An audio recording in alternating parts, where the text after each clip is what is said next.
મારું નામ મંજીભાઈ સોલંકી, રાષ્ટ્રીય પંચાયત એકતા મંચ, રાષ્ટ્રીય અધ્યક્ષ અને ગઢડા વિધાનસભાના એનસીપી ઉમેદવાર. તાલુકામાં શું આવ્યા? આજે મોટા તાલુકા સેવા સદનમાં અમે એક નિવૃત્ત અધિકારીના સંપર્ક માટે આવ્યા હતા કે આપણી તમામ કારકિર્દી એ આમ જનતાને માટે તમે સારા કામ કર્યા એટલે મેં આજે વિધાનસભામાં સન્માન કરવા આવ્યા હતા. પણ અમે નીચે આવ્યા એટલે આ બોર્ડ અમે 25 કરોડ લોકો જે રહ્યા ગરીબી રેખાથી ઉપર આવ્યા છે એવા હોર્ડિંગ આ લાગ્યા છે.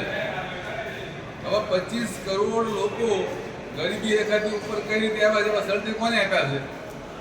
એટલે આ ભાજપ સરકારના ભય અને ભૂખના ભ્રષ્ટાચારનો એક જીવતો જાગતો આ પણ નજરાણો છે કે અધિકારીઓએ અહીંયા બોર્ડ ન લગાવવા જોઈએ, એના બદલે બોર્ડ લગાવવું. અહીંયા જો એટલું છે સર્વાંગી વિકાસ, સમસ્યાપરસ્થી વિકાસ, 25 કરોડ લોકો ગરીબી રેખાથી ઉપર આવ્યા છે.